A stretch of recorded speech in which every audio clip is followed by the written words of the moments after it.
Set number 25 हम लोग explain करते हैं, देखते हैं। पहले आप आंसर्स मैच कर लो, कितना आपका सही है ये देख लिया जाए। After that let's talk about the questions. चलिए,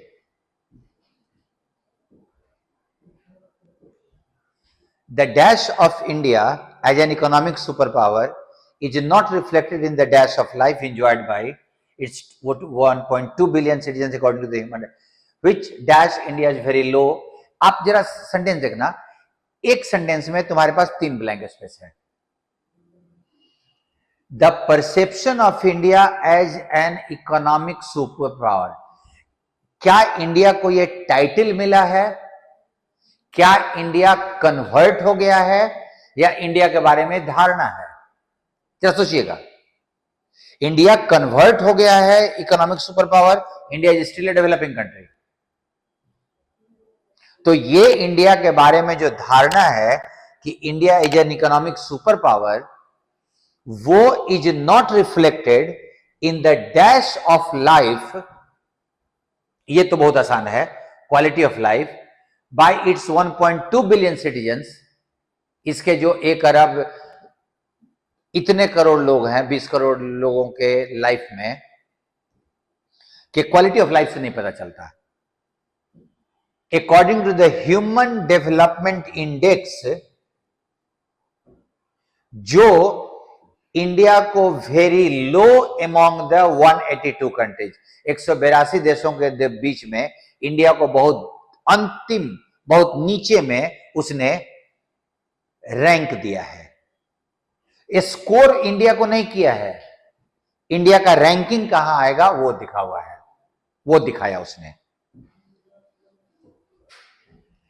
इन आवर परफॉर्मेंस ओरिएंटेड वर्ल्ड, ये यहां पे देखना, एक आध जो क्वेश्चन गड़बड़ हुआ है, अगर आपका गलती हुआ है तो।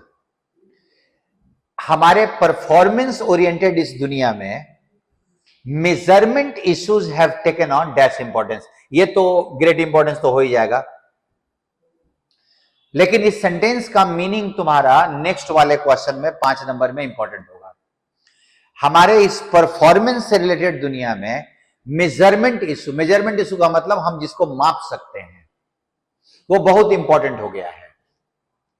As because what we measure, जिस चीज को हम मेजर करते हैं, मापते हैं, आपका स्कोर तो मेजरमेंट ही है ना, कि आपने कितना अच्छा, कितनी अच्छी पढ़ाई की है, कितना अच्छा आपने डेवलपमेंट किया, तो वो तो मेजरमेंट ही है। क्योंकि what we measure affects what we do. हम जो मेजर करते हैं वो प्रभावित करता है कि हम क्या करते हैं। In fact French president has established an international commission on the measurement of economic. उन्होंने एक कमीशन बनाया। ड्यू टू, क्यों कमीशन बनाया वो दिया हुआ है, his dash and that of others, उनका ये और बाकी लोगों का भी ये, विथ द करेंट स्टेट, अभी की जो स्थिति है, ऑफ दिस स्टैटिस्टिकल इंफॉर्मेशन, उनकी जो स्टैटिस्टिकल इंफॉर्मेशन के को लेकर जो अभी की स्थिति है, उसके प्रति उनके इसने, अब जरा सोचो कि डिससेटिस्फैक्शन के अलावे अभी की स्थिति को लेकर डिससेटिस्फैक्शन है, इसीलिए उन्होंने एक नया कमीशन बनाया। आगे देखना, about the economy and society, society को लेके जो अभी इंफॉर्मेशन है, उसके प्रति डिससेटिस्फैक्शन की वो इंफॉर्मेशन सही नहीं है, वो सही से मेजर नहीं कर रहा है, उसको लेकर उन्होंने एक नया कमीशन बनाया। द बिग क्वेश्चन कंसर्न्स, अब क्वेश्चन है तो वेदर ही लगेगा कि क्या, वेदर का मतलब क्या, GDP provides a good measure of living standard, कि क्या जीडीपी हमारे लिविंग स्टैंडर्ड के को सही से मापता है। In many cases GDP statistics seem to dash that our economy is doing far better. GDP ये बताती है कि हमारा इकोनॉमी बहुत अच्छा काम कर रहा है, तो सजेस्ट के अलावा और क्या डालोगे? GDP can not think, GDP can point out, खाली पॉइंट नहीं,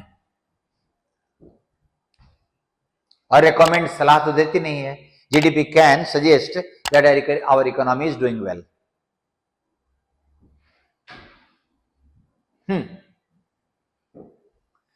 Ramesh has been both an intelligent and hard working chap. अब देखो, अगर ये बोथ नहीं रहा होता तो तुम्हारा ये सेंटेंस सही होता, क्योंकि दो एडजेक्टिव है और एक नाउन हो जाता। बट अगर बोथ और एंड लगा हुआ है तो ये एक कंजंक्शन हो जाता है, और तब उसका स्टेटस जो दो चीजों को जोड़ेगा वो दोनों एकदम इक्वल होना चाहिए, और तब यहां पे ए का लगाना जरूरी होगा। अगर बोथ नहीं होता तो he is intelligent and he is an intelligent and hard working person, एक ही एंड से काम चल जाता है। बट बोथ लगा दिया तो बोथ और एंड दोनों में, अगर यहां पे एडजेक्टिव के पहले आर्टिकल लगा है तो उधर भी एडजेक्टिव के पहले आर्टिकल लगेगा। Next, a small piece of bread is certainly better than being nothing या having nothing. I have nothing to eat ना, कि I am being nothing to eat, इस बीइंग के जगह पे हैविंग नथिंग टू ईट।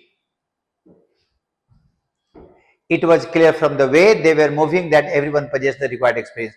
अब जरा देखो, इस सेंटेंस में एरर नहीं है। अब मे भी कि तुमको कहीं एरर मिल गया हो, अब उसका ग्रामर का कॉज आप देख लेना कि वो कॉज कितना लॉजिकल है। मन में अच्छा लग रहा है, मन में गड़बड़ लग रहा है, से ग्रामर का रूल नहीं चलता। मैंने यहां पे दिया है आपका वाला जो रूल होगा, अगर आपने चुना है तो देख लो क्या रूल है, उसको ग्रामर के किस किताब से जस्टिफाई करोगे। That boy has 3 precious objects, उस लड़के के पास 3 बहुमूल्य चीजें हैं, and he would not part for any one of them, और वो उसमें से एक को भी किसी को देगा नहीं। Part as a verb with preposition लेता है, और ये होता है अपनी कोई चीज किसी को देना। Part with, part as a noun नहीं, पार्ट का एज ए नाउन वही पार्ट ही होता है, लेकिन पार्ट विथ का मतलब अपनी कोई चीज किसी को देना। So he would not part with any one of them. Next, अब अभी इस सेंटेंस में देखो बड़ा interesting, he used to walk या he was walking. Used to walk का मतलब हैबिचुअल एक्शन, रोज होने वाला काम, एंड वॉज वॉकिंग का मतलब किसी एक दिन।